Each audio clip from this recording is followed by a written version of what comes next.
mania, apa kabar kalian hari ini? Semoga kalian sehat-sehat selalu ya.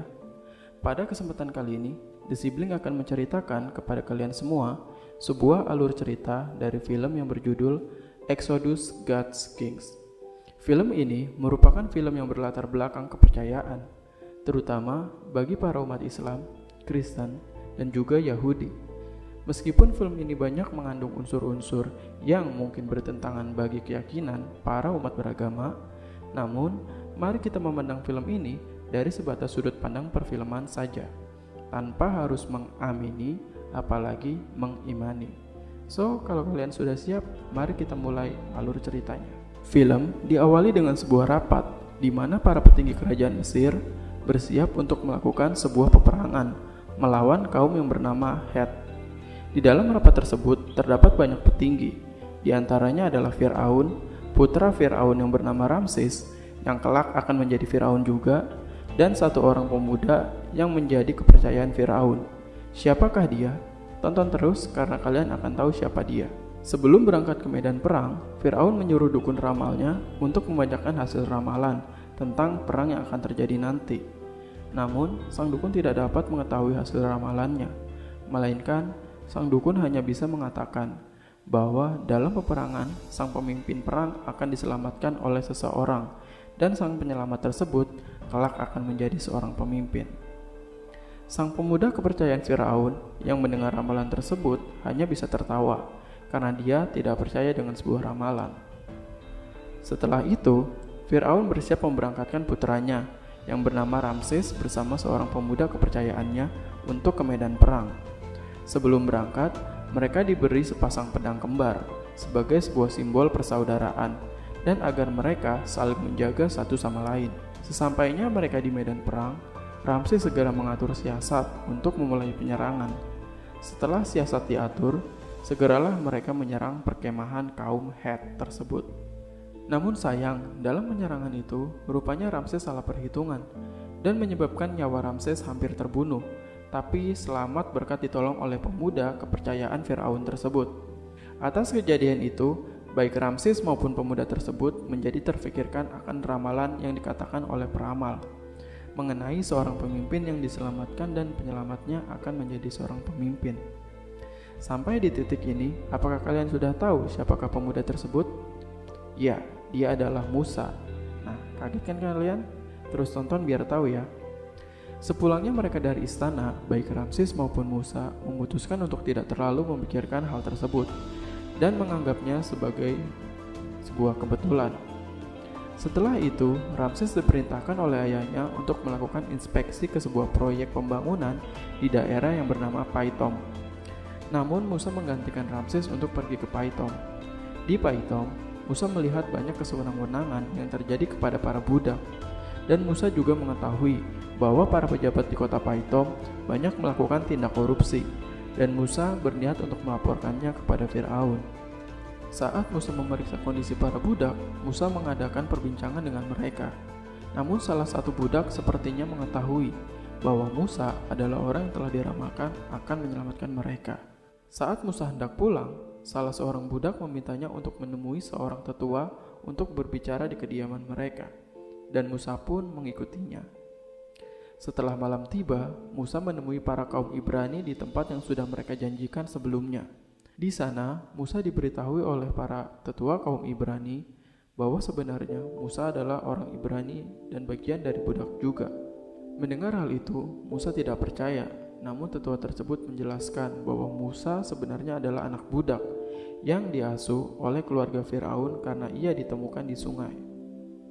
Musa dibuang di sungai oleh ibunya karena pada saat itu Musa dan para anak-anak kaum Ibrani lainnya hendak dibunuh oleh para pasukan Firaun. Mendengar penjelasan tersebut, Musa masih tetap tidak percaya dan segera meninggalkan tempat tersebut. Di luar rumah tersebut, rupanya ada sepasang prajurit yang mendengar bahwa Musa adalah keturunan budak, dan Musa pun segera membunuh dua orang jaga tersebut. Akan tetapi, rupanya terdapat budak yang berkhianat dan melaporkan kepada pejabat korup di Paitom bahwa Musa adalah keturunan budak. Sampainya di istana, Musa melihat Firaun tengah sekarat, dan akhirnya Firaun pun meninggal dan kini posisi Firaun digantikan oleh Ramses. Setelah Ramses menjadi Firaun, pejabat kota Paitom datang dan melaporkan kepada Ramses bahwa Musa adalah keturunan budak dan bukanlah bangsa Mesir. Mendengar hal itu, Ramses segera meminta konfirmasi dari Musa, dan jelas saja Musa pun menolak pernyataan tersebut. Namun, ternyata Musa tidak bisa mengelak ketika ibu Musa diinterogasi, dan akhirnya semua kebenaran pun terungkap. Setelah kejadian tersebut, Musa segera diusir dari istana. Saat Musa keluar dari istana, Musa masih membawa pedang kerajaan bersama dirinya. Di dalam perjalanannya, Musa banyak sekali menemui rintangan. Bahkan, Musa dikejar oleh pembunuh bayaran utusan ibu Ramses. Namun, Musa berhasil menangani hal itu semua. Hingga pada akhirnya, Musa bertemu dengan sebuah kelompok penggembala dan Musa berkenalan dengan gadis yang bernama Zipora. Musa tinggal di sana untuk sementara waktu, hingga pada akhirnya Musa pun menikahi Zipora dan tinggal di sana sebagai seorang penggembala. 9 tahun kemudian, keadaan kota Memphis di Mesir telah semakin pesat, dan Ramses pun masih memimpin Mesir sebagai seorang Firaun. Di sisi lain, kini Musa telah memiliki seorang putra dan kini sudah dewasa. Suatu hari, saat Musa sedang menggembala kambingnya, salah satu kambing Musa lari menuju sebuah gunung saat hujan terjadi, dan Musa pun mengejarnya. Namun, saat Musa hendak mengejar kambingnya, tiba-tiba Musa terkena sebuah longsoran dan membuatnya tertimbun di sana. Saat sedang tertimbun, tiba-tiba Musa mendengar sebuah suara yang memanggil namanya dan juga melihat sebuah api yang menyala di sebuah semak-semak. Tiba-tiba, seorang anak kecil muncul dan mengajaknya berbicara. Kemudian, dia pun memerintahkan Musa untuk memimpin kaum Ibrani agar terbebas dari perbudakan Firaun. Rupanya, di dalam film ini, anak tersebut merupakan penjelmaan dari Tuhan. Ya, sungguh aneh bukan? Setelah tersadar, Musa menjelaskan kejadian tersebut kepada istrinya. Namun istrinya menganggap Musa sedang meracau. Setelah kejadian tersebut, Musa terus dibayang-bayangi oleh sosok anak kecil tersebut yang selalu mendatanginya. Hingga pada akhirnya, Musa bersiap untuk kembali ke Mesir untuk menyelamatkan kaum Ibrani, sesuai perintah dari Sang Tuhan tersebut. Ingat ya teman-teman, kita tidak usah mengamini ataupun mengimani film ini sebagai kisah Nabi Musa yang kita tahu. Cukup anggap film ini tidak lebih dari sekedar film biasa yang mungkin terinspirasi dari kisah Nabi Musa. Oke, kita lanjut. Sesampainya Musa di Mesir, Musa melihat banyak budak meninggal bergelimpangan. Kemudian Musa pun segera pergi ke rumah keluarga kandungnya dan bertemu saudaranya yang bernama Aaron atau Harun kalau dalam istilah Islam. Tapi berhubung ini bukan film tentang Islam, kita akan tetap panggil Aaron dengan sebutan Aaron. Dan Musa pun segera memperlihatkan seluruh senjatanya kepada Aaron sebagai simbol untuk saatnya melawan. Di sisi lain, Ramses tampaknya punya firasat yang membuat dirinya terbangun di malam hari. Saat Ramses sedang berada di kandang kuda, tiba-tiba Musa menghampirinya dan menodongkan senjata kepada Ramses. Musa meminta kepada Ramses untuk segera membebaskan para budak. Firaun pun menolaknya, namun Musa memintanya untuk memikirkan hal ini baik-baik karena ini adalah perintah Tuhan. Setelah itu, Musa pun pergi. Setelah kejadian itu, Ramses segera memerintahkan seluruh pasukannya untuk mencari Musa dan keluarganya untuk dibunuh. Akan tetapi mereka tidak berhasil menemukan Musa dan akhirnya mereka membantai banyak orang. Setiap hari Firaun menggantung banyak orang untuk memancing Musa keluar. Namun Musa dan para pengikutnya tetap bersembunyi untuk mempersiapkan pasukan dan berlatih untuk menyerang Mesir. Pada akhirnya Musa bersama pasukannya menyerang Mesir dengan cara bergerilya. Dan serangan ini cukup membuat para tentara Mesir kerepotan. Setelah melakukan gerilya, di suatu hari Tuhan kembali menemui Musa. Pada saat itu Tuhan berkata kepada Musa bahwa cara yang dilakukan Musa tidaklah efektif dan akan memakan waktu sangat lama. Hal itu membuat Musa dan Tuhan berdebat hingga Musa membentak-bentak Tuhan. Namun pada akhirnya Tuhan pun menyuruh Musa untuk berhenti dan melihat apa yang akan dilakukan oleh Tuhan. Rupanya, Tuhan akan segera menurunkan azab kepada bangsa Mesir. Azab pertama yang diturunkan Tuhan adalah serangan buaya-buaya sungai Nil yang memangsa seluruh nelayan di sungai Nil. Hal ini membuat sungai Nil menjadi merah darah dan membuat air sungai tercemar dan menyebabkan ikan-ikan di seluruh sungai mati.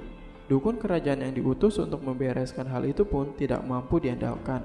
Setelah air sungai berubah menjadi darah, kini giliran katak-katak yang keluar dari sungai dan membanjiri daratan Mesir dengan katak.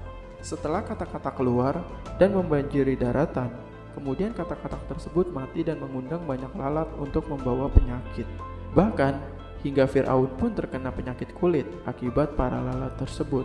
Banyak rakyat Mesir terkena penyakit akibat wabah ini. Di tengah wabah yang melanda Mesir, Musa mengirimkan pesan melalui sebuah kuda yang dituliskan pesan di punggungnya untuk memperingatkan Fir'aun. Namun, bukannya Fir'aun bertaubat, ia justru semakin kejam membantai dan menindas orang-orang Ibrani. Musa yang melihat banyak orang-orang yang tidak bersalah menjadi korban, memohon kepada Tuhan untuk menghentikan seluruh azab ini. Namun, Tuhan menolak permintaan Musa dan melanjutkan azabnya. Azab terus berlanjut, dan kali ini adalah banyak hewan-hewan ternak mati secara mendadak, dan wabah penyakit pun semakin parah. Hingga azab berikutnya muncul, yaitu serangan para belalang yang membuat seluruh pertanian di Mesir menjadi mati. Dan hal ini pun menyebabkan seluruh rakyat Mesir menjadi kelaparan. Rakyat yang kelaparan akhirnya terpaksa mengambil beras di lumbung kerajaan. Tapi saat keluar lumbung, mereka semua dibantai oleh tentara Fir'aun. Hari-hari terus berlanjut, dan azab masih belum berakhir. Dan azab terakhir yang akan diturunkan oleh Tuhan adalah mencabut seluruh nyawa anak-anak yang ada di Mesir, kecuali yang rumahnya dilumuri oleh darah kambing. Musa pun segera memperingati hal itu kepada Fir'aun sebelum azab itu datang. Namun, lagi-lagi Fir'aun tidak menghiraukan peringatan tersebut. Setelah memperingati Fir'aun, Musa segera memperingati seluruh kaum Ibrani di Mesir, agar melumuri rumah mereka dengan darah domba agar anak-anak mereka tidak mati. Dan akhirnya azab itu pun terjadi, dan seluruh anak-anak di Mesir mati, termasuk putra Fir'aun itu sendiri. Fir'aun pun sangat sedih melihat putranya telah meninggal. Di sisi lain, tidak ada satu anak pun yang mati dari kaum Ibrani yang telah mengoleskan darah kambing di rumahnya. Keesokan harinya, pasukan Fir'aun mendatangi para kaum Ibrani dan akhirnya mengusir dan membebaskan seluruh kaum Ibrani untuk pergi meninggalkan Mesir. Kini Musa akhirnya memimpin para kaum Ibrani untuk meninggalkan Mesir. Di sisi lain, pasukan Fir'aun bersiap mengejar para kaum Ibrani untuk membunuhnya. Mengetahui kaumnya telah dikejar, Musa memilih membawa kaumnya untuk melewati pegunungan. Setelah melewati pegunungan, kini kaum Musa tiba di tepi laut dan terdesak karena tidak ada jalan lagi. Dan di titik inilah mukjizat Nabi Musa yang paling terkenal akan kita lihat. Tapi sayangnya mukjizat itu tidak ada di dalam film ini, kawan-kawan. Mari kita lanjut dulu filmnya. Sesampainya di tepi laut, Musa bingung dan memohon bantuan kepada Tuhan. Namun tidak ada jawaban sama sekali dari Tuhan. Hal ini membuat Musa frustasi dan marah kepada Tuhan dan melemparkan pedangnya ke lautan hingga tenggelam. Di sisi lain, pasukan Fir'aun kini semakin dekat. Setelah melempar pedangnya, Musa akhirnya tertidur di tepi pantai. Di saat Musa terbangun, kini air laut telah menjadi surut. Bahkan pedang yang sebelumnya tenggelam kini tampak di permukaan air. Nah, ini dia teman-teman. Di film ini tidak ada adegan Nabi Musa membelah lautan. Adanya Musa yang melempar pedang ke lautan. Hal ini menegaskan kalau film ini jelas bukan film tentang Nabi Musa. Yuk kita lanjut. Setelah air laut surut, Musa segera memerintahkan kaumnya untuk menyeberangi lautan. Di saat kaum Musa sedang menyeberang, pasukan Fir'aun kini semakin dekat dan mulai mengejar mereka di lautan yang surut. Akan tetapi, saat Fir'aun mengejar, air laut pun kembali pasang dan akhirnya menenggelamkan seluruh pasukan Fir'aun, termasuk Musa itu sendiri. Musa ikut tenggelam karena ia sempat menghadang pasukan Fir'aun untuk melindungi kaumnya. Akan tetapi Musa berhasil selamat dari terjangan air laut tersebut. Sesampainya di seberang lautan, kini seluruh kaum Ibrani senang karena telah terbebas. Namun rupanya Fir'aun juga tidak meninggal di lautan tersebut. Kemudian Musa pun kembali ke istri dan anaknya mengajak seluruh kaumnya. Setelah itu, Musa kembali menemui Tuhan di atas gunung dan menulis hukum Torah di atas batu. Waktu terus berlalu dan kini Musa semakin menua. Dengan membawa batu yang berisikan peraturan dari Tuhan, Musa dan kaumnya terus berjalan hingga akhirnya film pun selesai. Nah, itu dia alur cerita dari film yang berjudul Exodus, God's Kings. Gimana menurut kalian? Pasti kalian berpikir kalau film ini banyak sekali menyimpang kan? Ya kan sudah aku kasih tahu dari awal. Maka dari itu, mari kita anggap film ini sebagai sebuah film seperti film-film lainnya. Tidak usah mengimani apalagi mengamini. So, akhir kata dari kami mohon maaf apabila masih banyak kekurangan dan dadah.